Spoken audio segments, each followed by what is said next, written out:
আসসালামু আলাইকুম। আমন্ত্রণ বাংলা ভিশন সংবাদে আপনাদের সাথে আছি আমি শফিক রায়হান। শুরুতেই বিআরবি কেবলস সংবাদ শিরোনাম। রোহিঙ্গা গণহত্যা মিয়ানমারের বিরুদ্ধে সাক্ষ্য প্রমাণ দাখিল গাম্বিয়ার, জাতিসংঘকে কার্যকর ভূমিকা নেওয়ার আহ্বান প্রধানমন্ত্রী শেখ হাসিনার।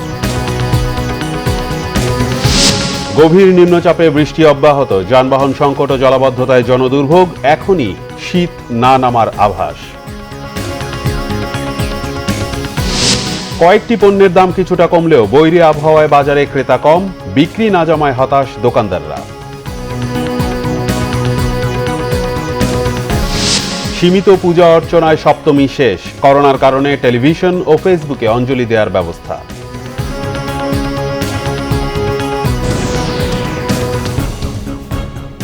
দেখছিলেন বিআরবি কেবলস সংবাদ শিরোনাম, এবারে বিস্তারিত। রোহিঙ্গা সংকটের মতো অমীমাংসিত ইস্যুতে জাতিসংঘকে আরও শক্তিশালী ও কার্যকর ভূমিকা নেওয়ার আহ্বান জানিয়েছেন প্রধানমন্ত্রী শেখ হাসিনা। জাতিসংঘের ৭৫তম প্রতিষ্ঠাবার্ষিকী উপলক্ষে দেয়া বিবৃতিতে প্রধানমন্ত্রী বলেন, বিশ্ব এখনও দারিদ্র্য, ক্ষুধা, সশস্ত্র সংঘাত, সন্ত্রাসবাদ, নিরাপত্তাহীনতা, জলবায়ু সহ বিভিন্ন সমস্যায় জর্জরিত। এসব সমস্যা সমাধানে সমন্বিত চেষ্টা ও বৃহত্তর পদক্ষেপ নেওয়ার কথা উল্লেখ করেন তিনি। করোনা প্রসঙ্গে শেখ হাসিনা বলেন, চলতি বছরের শুরু থেকে সারা বিশ্বকে বিধ্বস্ত, বিপর্যস্ত করে তুলেছে করোনা ভাইরাস। এমনকি ব্যবসা বাণিজ্য, জীবন জীবিকা, অর্থনীতি এবং রপ্তানি আয়ের উপর ব্যাপক চাপ সৃষ্টি করেছে। সমন্বিতভাবে কাজ করলেও এ মহামারীর থেকে রক্ষা সম্ভব বলেও মত দেন প্রধানমন্ত্রী। ৭৫ বছরে জাতিসংঘের নানামুখী অর্জনের কথা উল্লেখ করেন শেখ হাসিনা। বলেন, জাতিসংঘের সদস্য হিসেবে বিশ্বব্যাপী শান্তি ও সুরক্ষা বজায় রাখার প্রয়াসে শান্তিরক্ষা মিশনে অন্যতম এখন বাংলাদেশ। শান্তিপূর্ণ, টেকসই ও ন্যায় বিচারের বিশ্ব গঠনে অভিন্ন চ্যালেঞ্জ মোকাবেলায় আন্তর্জাতিক সম্প্রদায় অঙ্গীকারবদ্ধ বলেও বিবৃতিতে উল্লেখ করেন প্রধানমন্ত্রী শেখ হাসিনা। রোহিঙ্গা মুসলিম জনগোষ্ঠীকে গণহত্যার অভিযোগে মিয়ানমারের বিরুদ্ধে মামলার সাক্ষ্য প্রমাণ দাখিল করেছে গাম্বিয়া। রাখাইন অঞ্চলে বিশ্বের সর্বোচ্চ আদালতে মিয়ানমারের বিরুদ্ধে গণহত্যার এ সকল প্রমাণাদি উপস্থাপন করেন গাম্বিয়ার আইনমন্ত্রী আবু বকর। এর আগে রাখাইনে এখন যে রোহিঙ্গারা আছেন তাদেরকে সুরক্ষা দেওয়ার জন্য মিয়ানমারকে সব ধরনের ব্যবস্থা গ্রহণের আদেশ দিয়েছে নেদারল্যান্ডসের হেগের আন্তর্জাতিক বিচারিক আদালত।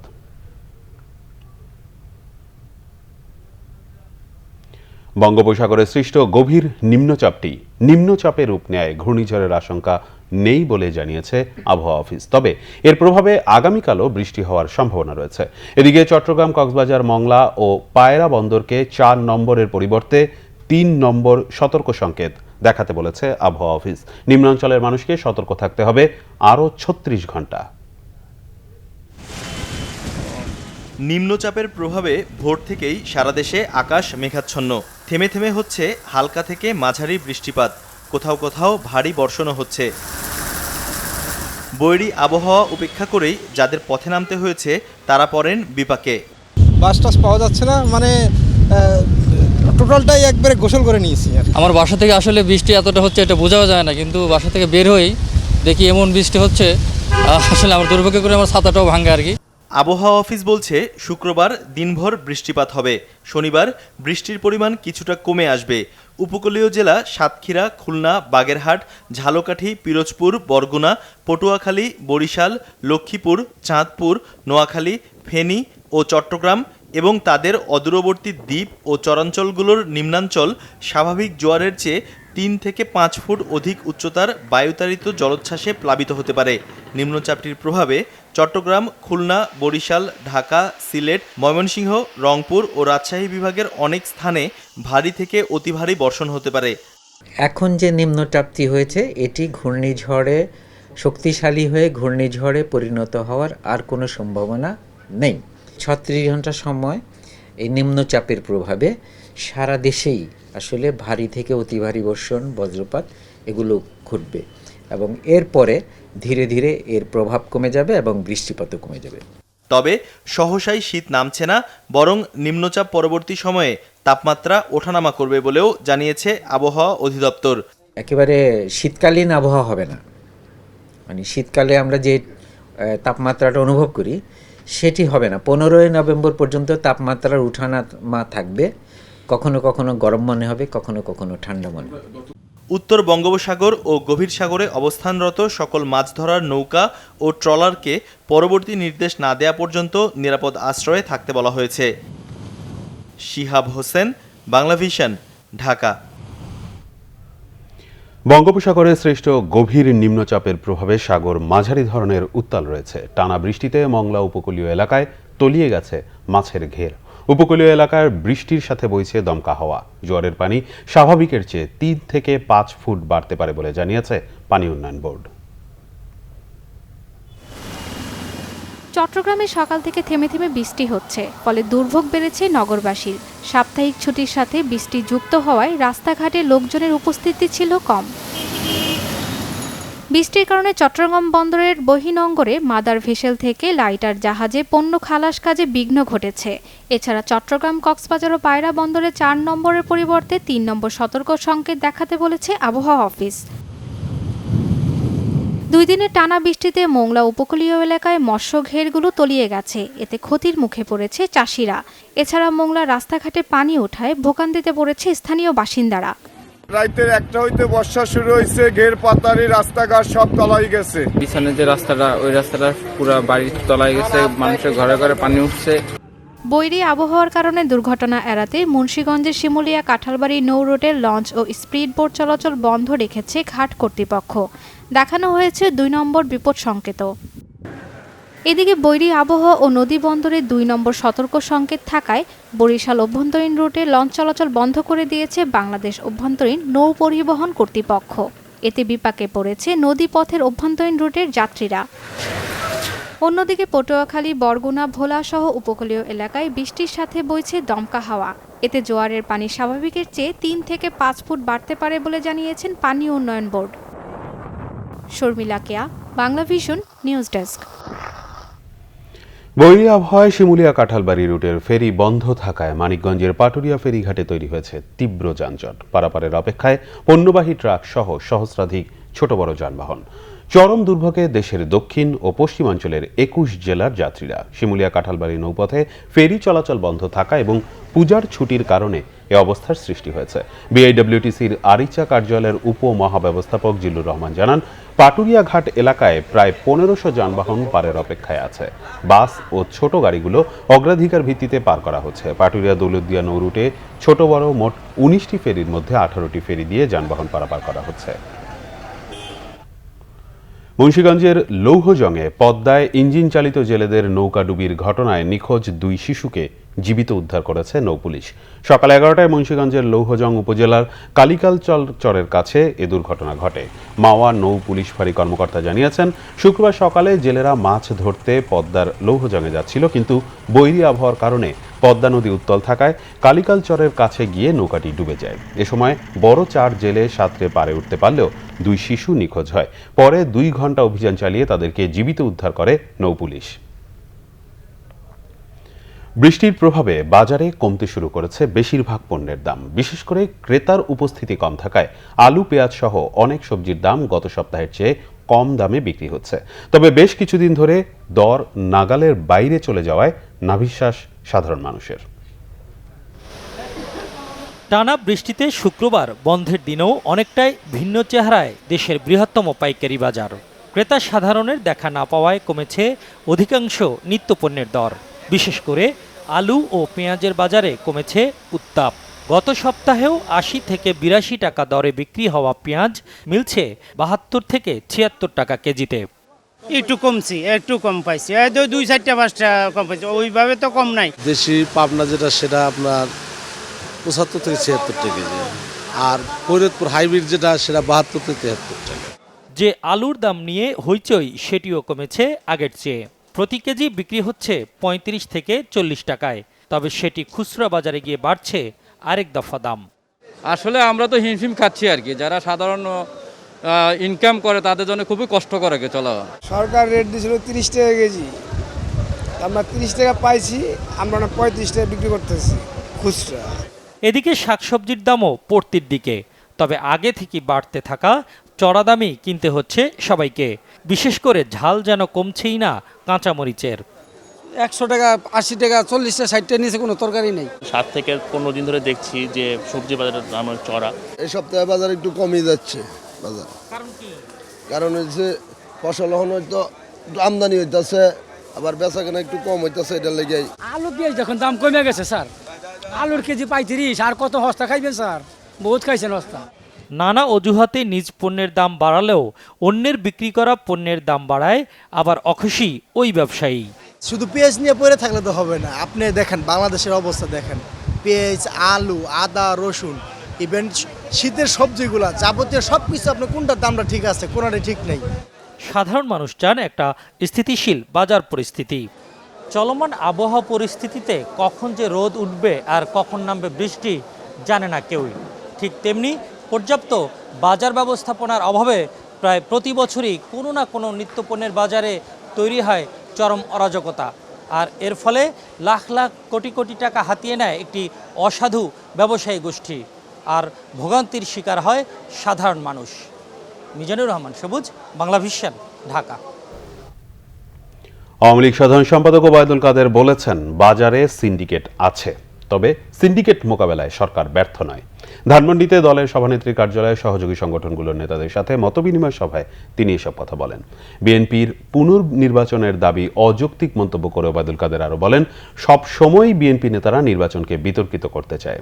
আওয়ামী লীগ সাধারণ সম্পাদক বলেন, ধর্ষণ, নারী নির্যাতনের সাথে জড়িতদেরকে ছাড় দেয়া হয়নি। করোনার কারণে পারিবারিক সহিংসতা ও সামাজিক অবক্ষয় বেড়েছে বলে মন্তব্য করেন ওবায়দুল কাদের।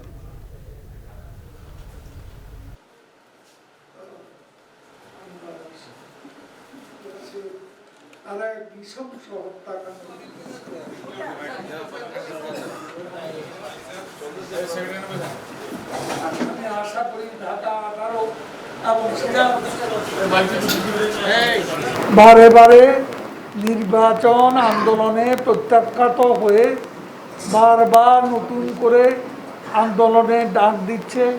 পরীক্ষার পর আন্দোলন, কখনো রোজার ঈদের পর আন্দোলন, কখনো কোরবানের ঈদের পর আন্দোলন। কোরবান কত গেল, রোজা কত গেল, ঈদ কত গেল, কত পরীক্ষা চলে গেল, এই বছর না ওই বছর আন্দোলন হবে কোন বছর?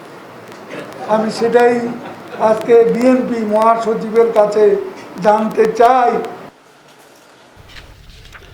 গণতন্ত্রের নামে ছিনিমিনি খেলে লাভ নেই বলে মন্তব্য করেছেন গণস্বাস্থ্য কেন্দ্রের ট্রাস্টি ডক্টর জাফরুল্লাহ চৌধুরী। জাতীয় প্রেস ক্লাবের সামনে রাজনৈতিক দলের নিবন্ধন পদ্ধতি বাতিলের দাবি পরিষদের অবস্থান কর্মসূচিতে তিনি এ মন্তব্য করেন। ডক্টর জাফরুল্লাহ বলেন, প্রকৃত গণতন্ত্র ছাড়া মুক্তির কোনো পথ নেই। অভিযোগ করেন, বাকশাল ভিন্ন নামে প্রতিষ্ঠিত হতে চলেছে। তার মতে, ফাঁসি দিয়ে অপরাধ কমানো যায় না, যার প্রমাণ ধর্ষণ আইনের সংশোধন। দাবি করেন, দেশে নারী নির্যাতন কমেনি, বরং বেড়েছে। মানুষের অধিকার আদায় ঐক্যবদ্ধ হতে বিরোধী দলগুলো ব্যর্থ বলে মন্তব্য তার। বাস্তব পরিস্থিতি ও মানুষের দুর্ভোগ দেখতে প্রধানমন্ত্রী শেখ হাসিনাকে রাস্তায় নামার আহ্বান জানান গণস্বাস্থ্য কেন্দ্রের প্রতিষ্ঠাতা।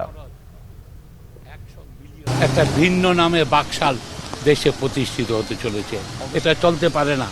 গণতন্ত্রই একমাত্র সত্যিকার করতে মানবিক গণতন্ত্র। গণতন্ত্রের নামে ছেলেমেলে খেলে লাভ নাই। আজকে জনগণকে প্রকৃত সুষ্ঠু গণতন্ত্র দিলে সবাইকে কথা বলার অধিকার দিতে হবে। প্রতিকূল আবহাওয়ার মাঝেই ঢাকা 18 আসনের উপনির্বাচনে প্রথম দিনের প্রচারণা চালিয়েছেন প্রার্থীরা। উন্নয়নের ধারাবাহিকতা অব্যাহত রাখতে নৌকায় ভোট চান আওয়ামী লীগ প্রার্থী হাবিব হাসান। অপরদিকে নির্বাচনে সব দলের সমান সুযোগ নিশ্চিতের দাবি জানান ধানের প্রার্থী SM জাহাঙ্গীর হোসেন। অবাধ, সুষ্ঠু ও গ্রহণযোগ্য নির্বাচনের দাবিও জানান তিনি। আওয়ামী লীগের সংসদ সদস্য অ্যাডভোকেট সাহারা খাতুনের মৃত্যুতে শূন্য হয় ঢাকা 18 আসন। এই আসনের উপনির্বাচনের আনুষ্ঠানিক প্রচারণা শুরু করেছেন আওয়ামী লীগের প্রার্থী হাবিব হাসান। বাদ জুমা উত্তরখান মাজার প্রাঙ্গণ থেকে প্রচারণা শুরু করেন তিনি। এ সময় তার সাথে ছিলেন ঢাকা মহানগর উত্তর আওয়ামী লীগের সভাপতি ও সাধারণ সম্পাদক সহ স্থানীয় নেতাকর্মীরা। আমাদের সকলকে ঐক্যবদ্ধভাবে একত্র কাজ করে জননেত্রী শেখ হাসিনার যে আমানত, আমাদের যে নৌকা, এর বিজয় সুনিশ্চিত করতে হবে সকলকে নিয়ে। গুড়ি বৃষ্টির মাঝেই দলীয় নেতাকর্মী ও সমর্থকদের নিয়ে ৪৫ নম্বর ওয়ার্ডের অলি গলিতে নৌকার পক্ষে ভোট চান আওয়ামী লীগ প্রার্থী। এলাকার মানুষের সুখে দুঃখে পাশে থাকার প্রতিশ্রুতিও দেন তিনি।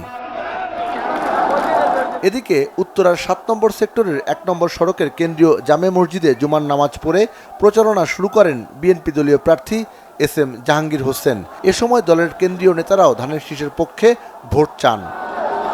প্রতিকূল আবহাওয়া উপেক্ষা করে বিপুল সংখ্যক নেতাকর্মীরা ধানের শীষের প্রার্থীর প্রচারণায় যোগ দেন।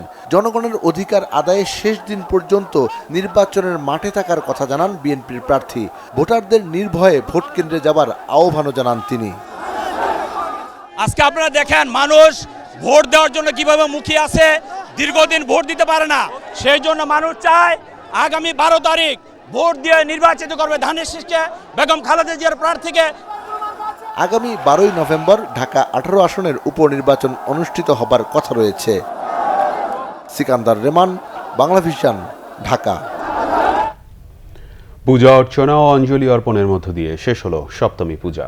পূজারী ও দুর্গা মায়ের ভক্তদের উলুধ্বনিতে মুখরিত হয় পূজা মণ্ডপগুলো। করোনার কারণে টেলিভিশন ও ফেসবুকে অঞ্জলি দেওয়ার আহ্বান জানানো হলেও বৈরী পরিস্থিতি উপেক্ষা করে অনেকেই দেবী দুর্গার প্রতি শ্রদ্ধা জানাতে ছোটেন মণ্ডপে। শুক্রবার সকালে নবপত্রিকা স্থাপনের মধ্য দিয়ে শুরু হয় সপ্তমীর মূল আয়োজন। রাজধানীর ঢাকেশ্বরী জাতীয় মন্দিরে মহাসপ্তমী পূজার শুরুতে দেবী বন্দনায় একযোগে বেজে ওঠে শঙ্খ, ঢাকঢোল আর কাঁসার বাদ্য। নারীরা তাদের উলুধ্বনিতে আহ্বান জানান দুর্গতি নাশিনী দেবীকে। দেবী দুর্গার মূল প্রতিমায় পূজা দিতে মণ্ডপে মণ্ডপে পূজারী ও ভক্তদের ভিড়। শুরু হয় দেবী মায়ের চরণে অঞ্জলি অর্পণ। ঢাকেশ্বরী জাতীয় মন্দিরের পুরোহিত জানান, দেবী দুর্গা পালকিতে চেপে পৃথিবীতে এসেছে, যা অমঙ্গলের লক্ষণ। প্রার্থনা দিয়ে সেই অকল্যাণকে দূর করতে হবে। বর্তমান করোনা পরিস্থিতি দ্রুত উত্তরণের জন্য বিশেষ প্রার্থনাও করা হয়।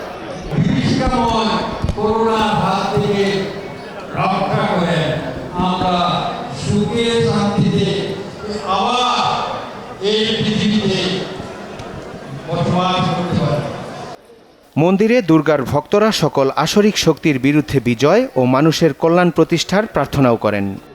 করোনা মুক্ত চাই আর কি মায়ের কাছে। করোনার জন্য এবার পূজাটাও ঠিকমতো হচ্ছে না, কোথাও ঘুরতে যেতে পারতেছি না। আতঙ্ক একটু রয়েই গেছে, তবে মা আসার আনন্দ উদযাপনও রয়েছে, মায়ের প্রতি বিশ্বাসও আছে। এটাই প্রার্থনা করছি, সবাই সুস্থ থাকুক, মঙ্গল থাকুক। পুজোর আঙ্গিকটা সম্পূর্ণভাবেই চলমান রয়েছে, উৎসবের আঙ্গিকটাকে পরিহার করা হয়েছে। স্বাস্থ্যবিধি মেনেই এই পবিত্র দেবালয়ে তারা পূজা দেখে এবং তাদের যা যা করণীয় সেটার জন্য তারা পূজার যে আনুষ্ঠানিকতা সেটার জন্য সম্পৃক্ত হতে পারে। নিজের কল্যাণ কামনা নয়, ভ্রাতৃত্ব ও প্রীতির বার্তাও ছড়ানোর আহ্বান জানিয়েছে পূজা উদযাপন কমিটি। দেবী দুর্গার মহাস্নানের মধ্য দিয়ে শেষ হলো মহাসপ্তমীর আনুষ্ঠানিকতা। পরে দেবীর পায়ে অঞ্জলি দিয়ে দেশ ও জাতির কল্যাণ কামনা করা হয়। বিশেষ করে করোনা থেকে বিশ্ববাসীর মুক্তির জন্য প্রার্থনা করেন ভক্তরা।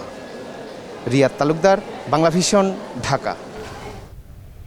এদিকে সনাতন ধর্মাবলম্বীদের শারদীয় দুর্গোৎসবের শুভেচ্ছা জানিয়ে করোনাকালে সামাজিক দূরত্ব মেনে পূজা পালনের অনুরোধ জানিয়েছেন পুলিশ মহাপরিদর্শক ডক্টর বেনজির আহমেদ। দুর্গাপূজা উপলক্ষে বাংলাদেশের হিন্দু সম্প্রদায়ের সকল সম্মানিত নাগরিকদেরকে আমরা জানাই অনেক অনেক শুভেচ্ছা এবং অভিনন্দন। এবারে সম্পূর্ণ এক ভিন্ন পরিস্থিতিতে শারদীয় দুর্গাপূজা আমাদের সামনে উপস্থিত। অতিমারির এই দুঃসময় সবাই স্বাস্থ্যবিধি মেনে সামাজিক দূরত্ব বজায় রেখে ন্যূনতম আচার অনুষ্ঠানের মাধ্যমে এই পূজা সম্পাদন করবেন, এটাই আমাদের অনুরোধ এবং প্রত্যাশা। অবসরপ্রাপ্ত মেজর সিনহা মোহাম্মদ রাশেদ খান হত্যা মামলার তদন্তের ইতিবাচক অগ্রগতি আছে বলে জানিয়েছেন র্যাবের মহাপরিচালক চৌধুরী আব্দুল্লাহ আল মামুন। তবে তদন্তের স্বার্থে বেশি কিছু বলা সমীচীন হবে না বলেও মন্তব্য করেন তিনি।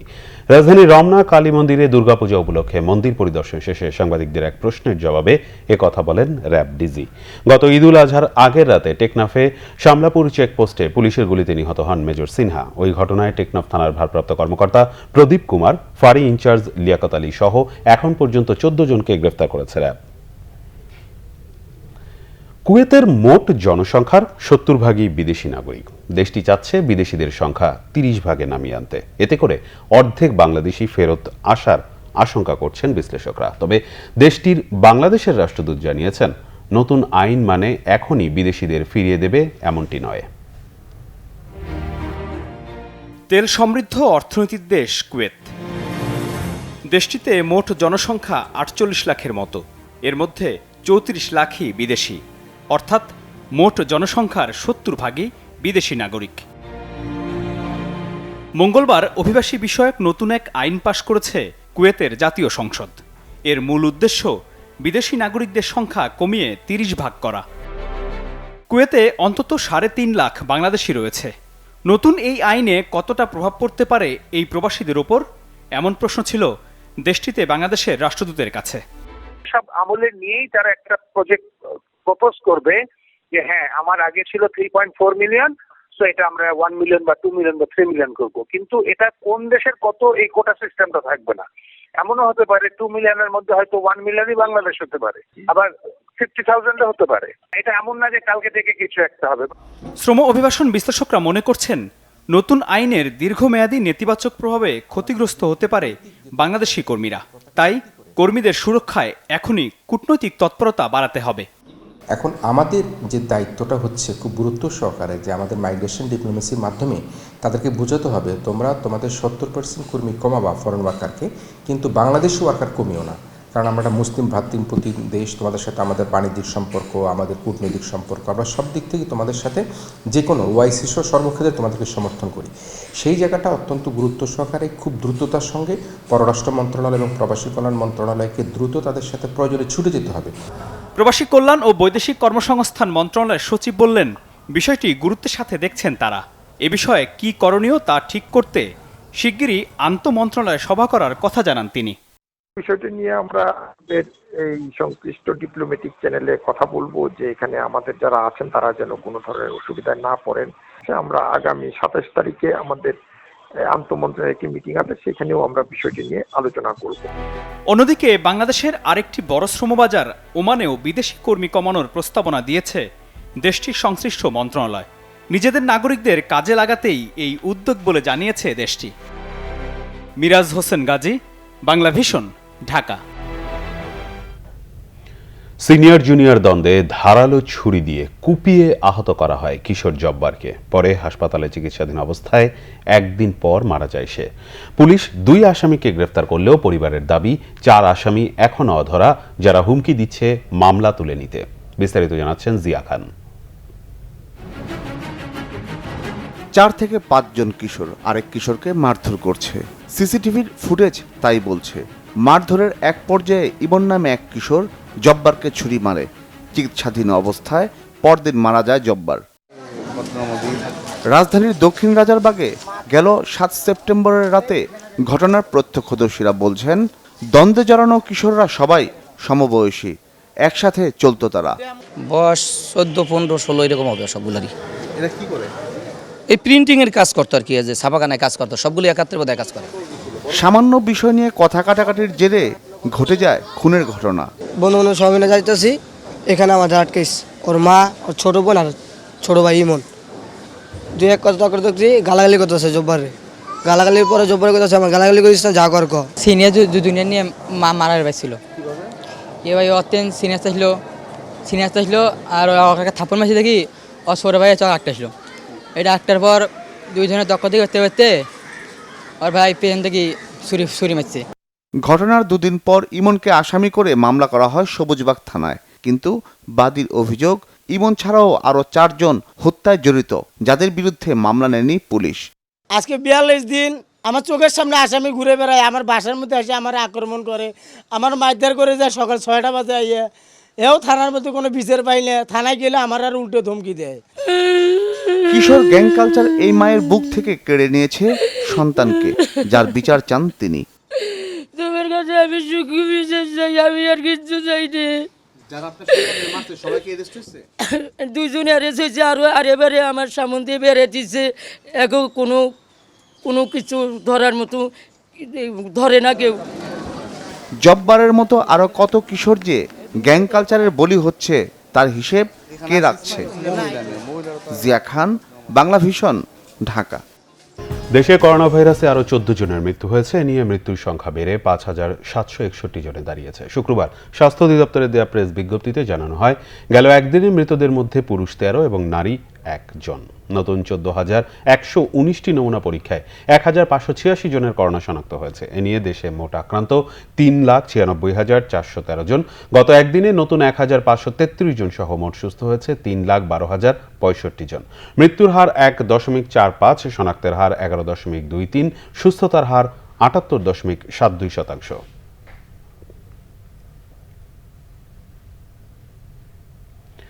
নরসিংদীর রায়পুরায় স্কুল ছাত্রীকে বিয়ের প্রলোভন দেখিয়ে ধর্ষণের অভিযোগে উপজেলা ছাত্রলীগ সভাপতি শাকিলের বিরুদ্ধে বৃহস্পতিবার রাতে নরসিংদীর রায়পুরায় রাজু অডিটোরিয়ামে এই ঘটনা ঘটে। নির্যাতিতার স্বজনদের অভিযোগ, রাত 10টায় স্কুল ছাত্রীকে নিয়ে অডিটোরিয়ামে ডেকে নিয়ে যায় রায়পুরা উপজেলা ছাত্রলীগের সভাপতি শাকিল। সেখানেই সারা রাত আটকে রেখে নির্যাতন করে সে। স্থানীয়রা বিষয়টি বুঝতে পেরে অডিটোরিয়াম ঘেরাও করে পুলিশকে খবর দেয়। পরে রায়পুরা থানা পুলিশ মেয়েটিকে উদ্ধার করে। এ সময় অভিযুক্ত শাকিল পালিয়ে যায়। শুক্রবার আরেক আসামি অডিটোরিয়ামের কেয়ারটেকার সুমনকে গ্রেফতার করে পুলিশ। এদিকে সাতক্ষীরা সদর উপজেলার পাথরঘাটায় স্কুল ছাত্রী ধর্ষণের ঘটনায় অভিযুক্ত আলী শেখকে গ্রেফতার করেছে পুলিশ। রংপুরের মাহিগঞ্জে এক শ্রমিককে পায়ুপথে বাতাস ঢুকিয়ে হত্যা করা হয়েছে। এদিকে মেহেরপুর শহরের তাঁতিপাড়ায় এক যুবককে কুপিয়ে হত্যা করেছে সন্ত্রাসীরা। রংপুরে ফিড মিলে কর্মরত এক বৃদ্ধ শ্রমিককে বায়ুপথে বাতাস ঢুকিয়ে দেয় গুরুতর অসুস্থ হয়ে মারা যান তিনি। পুলিশ জানায়, নগরীর মাহিগঞ্জ কাইদাহারা গ্রামের বাসিন্দা ও স্থানীয় জমজম ফিড মিলের ষাটোর্ধ্ব মহিরুদ্দিনের সাথে তুচ্ছ বিষয় নিয়ে বুধবার অপর শ্রমিক রশিদুল ইসলামের ঝগড়া লাগে। এ সময় ক্ষিপ্ত হয়ে রশিদুল মিলের হাওয়া মেশিনের পাইপ মহিরুদ্দিনের পায়ুপথে ঢুকিয়ে দেয়। এতে তিনি গুরুতর অসুস্থ হয়ে পড়লে রংপুর মেডিকেলে ভর্তি করা হয়।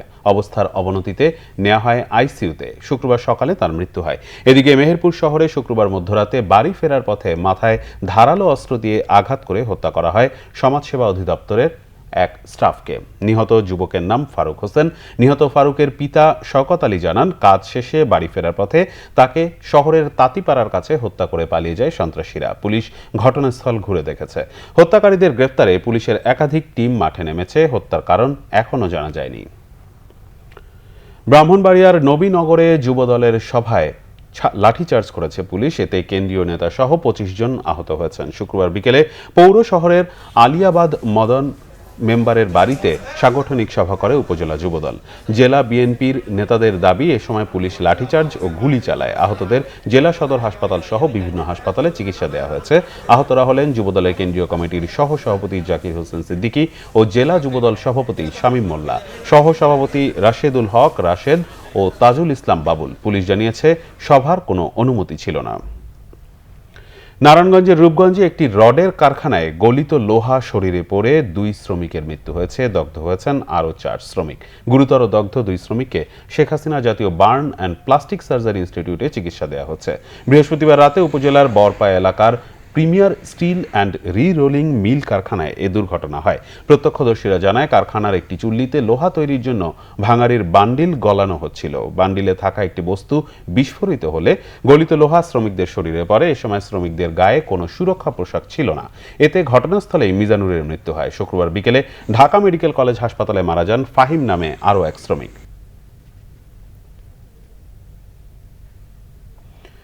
মোবাইল ফোন সার্ভিসিং পেশার সুনির্দিষ্ট নীতিমালা প্রণয়নের দাবি করেছে mobile servicing engineers association of Bangladesh. শুক্রবার জাতীয় প্রেস ক্লাবে সংবাদ সম্মেলনে সংগঠনের পক্ষ থেকে জানানো হয়, মেধা ও শ্রমের বিনিময়ে গেল 2 দশকে এই পেশাকে শিল্পে পরিণত করেছে দেশের অসংখ্য তরুণ। কিন্তু মোবাইল সার্ভিসিং পেশার সুনির্দিষ্ট কোনো নীতিমালা না থাকায় কিছু অসাধু ব্যক্তির কারণে পেশাটি ঝুঁকিপূর্ণ হয়ে পড়েছে। এ পেশা সম্পর্কে সম্যক ধারণা না থাকায় অনেক সময় আইন শৃঙ্খলা বাহিনীর সদস্যদের হাতেও হেনাস্তার শিকার হতে হয় সংশ্লিষ্টদের। তাই মোবাইল সার্ভিসিং শিল্পকে সুনির্দিষ্ট নীতিমালার আওতায় আনার দাবি জানায় সংগঠনটি।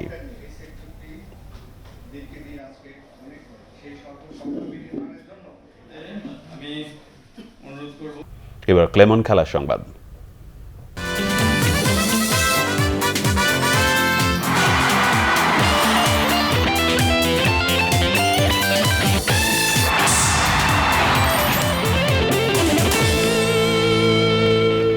ফুটবল। বয়সভিত্তিক ফুটবলারদের ক্যাম্প শুরুর পরিকল্পনা বাফুফে সভাপতি কাজী সালাউদ্দিনের। Development committee chairman Ataur Rahman মানিককে নিয়ে পরিদর্শন করেছেন বেড়াইদে বাফুফে ফর্টিজ ফুটবল একাডেমি। করোনায় বন্ধ হয়ে যায় একাডেমির কার্যক্রম। নতুন করে ক্যাম্পের জন্য ফর্টিজ গ্রুপের সাথে দীর্ঘমেয়াদী চুক্তিতে যেতে চান বাফুফে সভাপতি। জানান, জয় পরাজয় নয়, নেপালের বিপক্ষে ম্যাচ দিয়ে জাতীয় দলের ফুটবলারদের খেলায় ফেরানোই মূল উদ্দেশ্য তার। শুক্রবার ছুটির দিন, অঝড় বৃষ্টির মাঝেই বাফুফে ফোর্টিজ ফুটবল একাডেমি পরিদর্শনে সভাপতি কাজী সালাউদ্দিন, সাথে ডেভেলপমেন্ট কমিটির চেয়ারম্যান। গত বছর ফোর্টিজ গ্রুপের সাথে বাফুফের চুক্তিতে শুরু হয় বয়সভিত্তিক ফুটবলারদের ট্রেনিং কার্যক্রম। সাফল্য আসে উয়েফা অনূর্ধ্ব 16 চ্যাম্পিয়নশিপে। অপরাজিত চ্যাম্পিয়ন হয় বাংলাদেশের কিশোররা। সেই অনুপ্রেরণায় করোনায় বন্ধ হয়ে যাওয়া একাডেমির কার্যক্রমকে আবারও সচল করার পরিকল্পনা নেওয়া হয়েছে। তৃণমূল থেকে ফুটবলার খুঁজে আনার উদ্যোগ। বেসিক রাইটটা আমরা শুরু যেটা করবো mid term and short term দুটা গ্রুপ নিয়ে, যেটা ধরেন নেক্সট 2-3 মাসের মধ্যে হবে। আর লং টার্ম করার জন্য we will need another 6 months. I need another 25 to 3 to 4 weeks to give you a comprehensive game plan. ইতিমধ্যে আমরা কাজ শুরু করে দিয়েছি, যেটা আগামী পরশুদিন সোমবার 26 তারিখে আমরা ময়মনসিংহ যাচ্ছি। প্লেয়ার বাছাই প্লাস আমরা চাই একাডেমি শুড গো অন আরেকটু প্রফেশনাল ওয়েতে। গত বছর তো আমরা 14 আর 16 করেছিলাম, এই বছর আমরা 12-10 নিয়ে আসবো। করোনা স্থবিরতা থেকে নেপালের বিপক্ষে আন্তর্জাতিক ম্যাচে ফিরছে বাংলাদেশ। দীর্ঘ বিরতির পর জাতীয় দলের ফুটবলারদের পারফরমেন্স নিয়ে আছে সংশয়। ফিফা র্যাঙ্কিংয়ে 187তে বাংলাদেশ। সমালোচনার দায় নেই, এগিয়ে যাওয়ার চ্যালেঞ্জ বাফুফে সভাপতির। অনুপ্রেরণা বিশ্বকাপ বাছে গত বছর কাতার ও ভারতের বিপক্ষে লাল সবুজদের উজ্জ্বল নৈপুণ্য। 6 মাস ধরে প্লেয়াররা খেলে না, এক একজন আমার মতন মোটা হয়ে গেছে, ফিটনেস নাই। ফুটবল একটা জায়গায় আসছিল, কাতারের খেলা দেখেছে এগেন্স্ট কাতার, ইন্ডিয়ার এগেন্স্টে। তো আমি জানি ওখান থেকে অনেক পিছিয়ে চলে গেছে। সো আমাদের যে প্ল্যানিংটা, এটা জিতা হারার প্ল্যানিং না, ফুটবলটাকে মাঠে ব্যাক করা, প্লেয়ারদেরকে সাহস দেওয়া। বঙ্গবন্ধু স্টেডিয়ামে নেপালের বিপক্ষে বাংলাদেশের ম্যাচ দুটি হবে 13 ও 17 নভেম্বর। মানিক মাহমুদ, বাংলা ভিশন, ঢাকা। নেপালের বিপক্ষে দুটি প্রীতি ম্যাচের প্রস্তুতি শুরু হয়ে গেছে বাংলাদেশ দলের। বিকেলে ফুটবলাররা রিপোর্ট করেছেন সহকারী কোচ মাসুদ পারভেজ কায়সারের কাছে। প্রথম দিনে 14 জন খেলোয়াড় করোনা নেগেটিভ রিপোর্ট নিয়ে হোটেল ফার্সের ক্যাম্পে আসেন, বাকিরা করোনা রিপোর্ট নিয়ে ক্যাম্পে যোগ দেবেন। প্রাথমিকভাবে 36 জন ফুটবলারকে ডাকা হলেও বসুন্ধরা কিংসের 14 জন খেলোয়াড় যোগ দেননি। আগামী 27 অক্টোবর যোগ দেবেন তপু বিশ্বনাথরা। কাল শুরু হবে ফুটবলারদের ফিটনেস পরীক্ষা। আগামী 28 অক্টোবর প্রধান কোচ জেমি ডের লন্ডন থেকে ঢাকায় ফেরার কথা।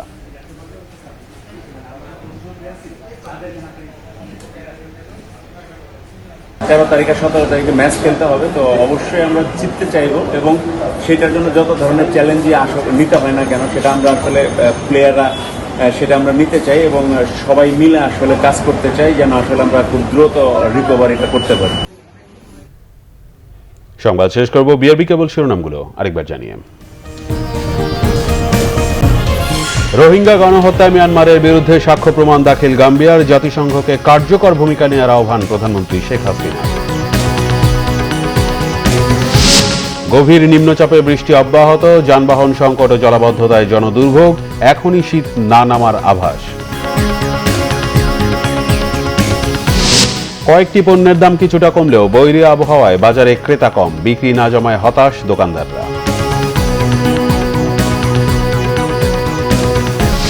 সীমিত পূজা অর্চনায় সপ্তমী শেষ, করোনার কারণে টেলিভিশন ও ফেসবুকে অঞ্জলি দেওয়ার ব্যবস্থা।